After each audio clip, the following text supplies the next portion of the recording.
Hello everyone, last class আমি পঢ়িছিলো collision. আজি আমি পঢ়িম center of gravity. কি পঢ়িম? Center of gravity. আমি পঢ়িম center of gravity. তো center of gravity কেনেকৈ ওলাব লাগে? Center of gravity মানে কি? এনেকৈ এটা অবজেক্ট আছে তাৰ চেণ্টাৰটো কোনটো হ'ব? গ্ৰেভিটি মানে তাৰ মাছ চেণ্টাৰটো কথা আছে. এটা জিওমেট্ৰিক চেণ্টাৰ থাকে আৰু এটা মাছ চেণ্টাৰ থাকে না. চেণ্টাৰ অফ গ্ৰেভিটি মানে মাছ চেণ্টাৰ হয়, জিওমেট্ৰিক চেণ্টাৰ নহয়. ঠিক আছে, তো তাৰ মাছ চেণ্টাৰটো কোনখিনিত হ'ব? চেণ্টাৰ অফ গ্ৰেভিটি মানে জিওমেট্ৰিক চেণ্টাৰ মানে কি এইটো হ'ব. এতিয়া অবজেক্টটোৰ এইটো মাছ চেণ্টাৰ মানে যোনটো পইণ্টত মানে সি বেলেঞ্চ কৰি থাকিব, পৰি নাযায়, সেইটো মাছ চেণ্টাৰ বা চেণ্টাৰ অফ গ্ৰেভিটি বুলি ক'ব পৰা. তো এতিয়া তোমালোকৰ কথাটো হ'ল যে কি চেণ্টাৰ অফ গ্ৰেভিটি কেনেকৈ ওলাবা? এতিয়া ইফালৰ পৰা এক্স থাকিব, ইফালৰ পৰা ৱাই থাকিব. তো এক্স আৰু ৱাই দুইটা ডিষ্টেঞ্চ লাগিব. তো ইফালৰ পৰা এইটো এক্স হয় আৰু ইফালৰ পৰা যদি চোৱা এইটো ৱাই হ'ব. তো এক্স ৱাই দুইটা লাগে, হয় নাই? তো ৱাইৰ কাৰণে আমাৰ কি হ'ব?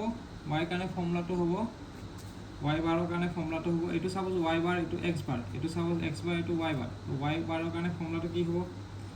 m1 y1 plus generalise formula দেই এইটো, m1 y1 plus m2 y2 plus m3 y3 এনে গৈ থাকিব. আৰু এইটো হ'ব m1 plus m2 plus m3 তেনেকুৱা হ'ব. বুজি পাইছে? এক্স বাৰৰ কাৰণে কি হ'ব? এক্স বাৰৰ কাৰণে হ'ব m1 x1 plus m2 x2 plus এনেকুৱা হ'ব m1 plus m2 plus m3 এনেকুৱা হ'ব. বা এইটো ইণ্টিগ্ৰেট যদি কৰা y bar is equal to কি হ'ব? ইণ্টিগ্ৰেশ্যন dm বাই y বাৰ ডিভাইড বাই ইণ্টিগ্ৰেশ্যন dm. আৰু এক্স বাৰৰ কাৰণে ইণ্টিগ্ৰেশ্যন dm বাই x ডিভাইড বাই ইণ্টিগ্ৰেশ্যন dm. এইটো হ'ব এক্স বাৰৰ কাৰণে. কিন্তু কিছুমান বস্তু তুমি ডাইৰেক্ট মনত ৰাখিব লাগিব. এইটো এৰিয়া ওলাই পেলাইও কৰিব পাৰা. এইটো এক্স বাৰটো কি হ'ব? a1 x1 plus a2 x2 plus a3 x3 তেনেকৈ a1 plus a2 plus a3 তেনেকুৱা. আৰু y বাৰটো হ'ব a1 y1 plus a2 y2 এনেকৈ a1 plus a2 plus a3 তেনেকুৱা. বুজি পালা? তো এইটো হৈ গ'ল. তাৰপিছত নেক্সট আহিব তোমালোকে চেণ্টাৰ গ্ৰেভিটিটো মনত ৰাখিব লাগিব. তো চাৰ্কুলাৰ কাৰণে চেণ্টাৰ গ্ৰেভিটি কোনটো হয়? চেণ্টাৰটোৱে হ'ব. তো এইটো যদি আমি এক্স এক্সিছ লওঁ, এইটো যদি ৱাই এক্সিছ লওঁ, এইটো হ'ব ডিষ্টেঞ্চটো কিমান? r, r হয় নে নহয়? চেণ্টাৰ গ্ৰেভিটি r, r হ'ব. আৰু ইফালৰ পৰা r হয় ডিষ্টেঞ্চ, ইফালৰ পৰা r ডিষ্টেঞ্চ হয়. তো চেণ্টাৰ গ্ৰেভিটি r, r. যদি হাফ যদি থাকে, হাফ চাৰ্কুল যদি থাকে, চেণ্টাৰ গ্ৰেভিটি ইফালৰ পৰা r হ'ব আৰু ইফালৰ পৰা কিমান হ'ব? এই হাইটটো কিমান হ'ব? 4r বাই 3 পাই. মনত ৰাখিবা 4r বাই 3 পাই. এই হাইটটো হ'ব 4r বাই 3 পাই. যদি এনেকুৱা হয়, এই ডিষ্টেঞ্চটো হ'ব 4r বাই 3 পাই আৰু এই ডিষ্টেঞ্চটো হ'ব 4r বাই 3 পাই. তো এই চেণ্টাৰটো কিমান হ'ব?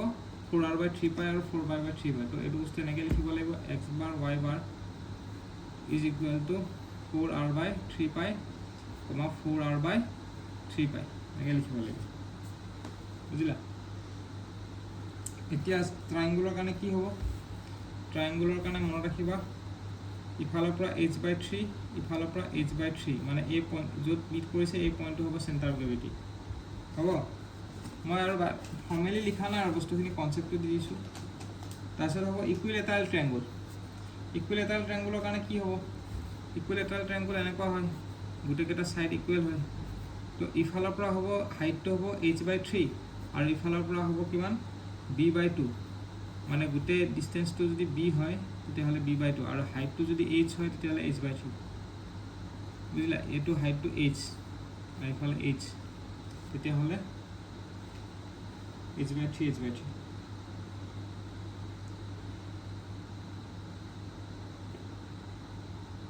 এইটো হৈ গ'ল ইকুইলেটাৰেল ট্ৰাইংগুল.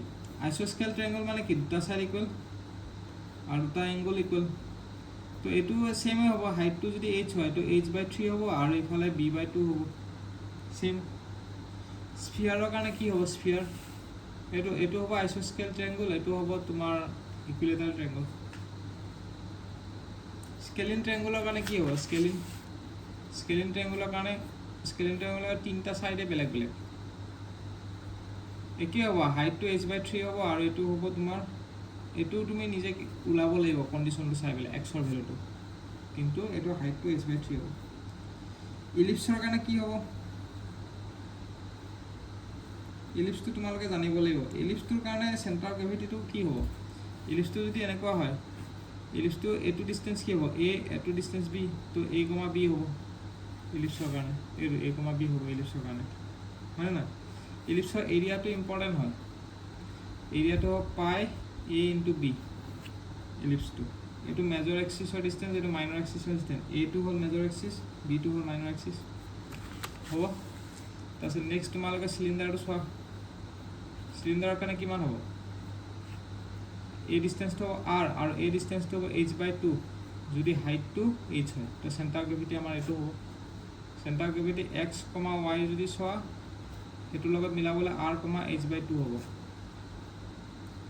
বুজিলা আৰু স্ফিয়াৰৰ কাৰণে কি হ'ব হলো স্ফিয়াৰ আৰু সলিড স্ফিয়াৰ দুটা আছে হলো স্ফিয়াৰ আৰু সলিড স্ফিয়াৰ দুটা আছে হয় না তো হলো স্ফিয়াৰ কি হ'ব আৰু সলিড স্ফিয়াৰ কি হ'ব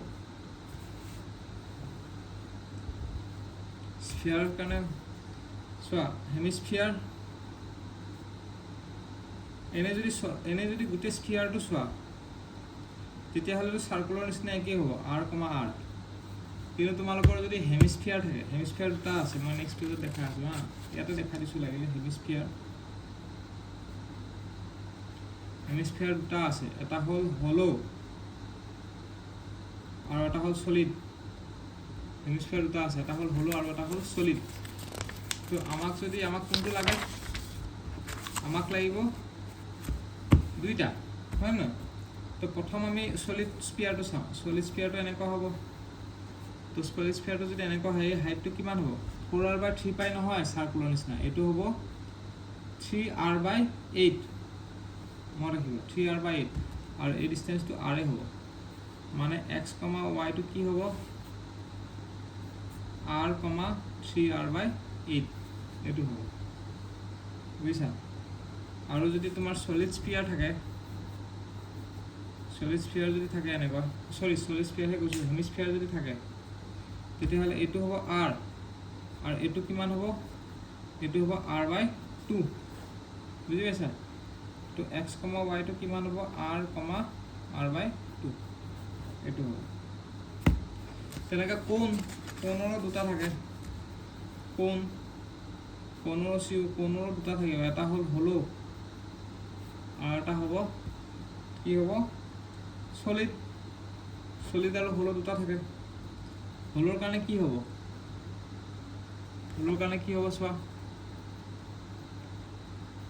হলোৰ কাৰণে কি হ'ব চাই ল হলোৰ কাৰণে বস্তুটো কোণটো এনেকুৱা হ'ব এটো হলো কোণ আৰু সলিড কোণৰ কাৰণে এনেকুৱা হ'ব তো হলো কোণৰ কাৰণে ট্ৰায়াঙ্গুলৰ নিচিনা একে এটো হ'ব তোমাৰ r ৰেডিয়াস r আৰু হাইটটো কিমান হ'ব হাইটটো h/3 হ'ব হাইটটো বুজি পাইছা হলো কোণৰ কাৰণে এটো h/3 হ'ব আৰু এটো r হ'ব সলিডৰ কাৰণে এটো h/4 হ'ব আৰু এটো r হ'ব মানে হলোৰ কাৰণে x, y টো যদি চাও r, h/3 এই h/3 টো হেৰি লগত একে ট্ৰায়াঙ্গল কেটাৰ লগত আৰু এটো হ'ব x, y টো কিমান হ'ব r, h/4 তো ইমানখিনিয়ে জানিলে হ'ল নেক্সট ক্লাছত আমি পঢ়িম এৰিয়া মোমেন্ট পঢ়িম হা তাৰপিছত পঢ়িম মাছ মোমেন্ট পঢ়াৰ পিছত আৰু বেছি টপিক নাই এখিনি কমপ্লিট কৰি পেলাই MCQ কোৱেশ্চন সলভ কৰিব লাগে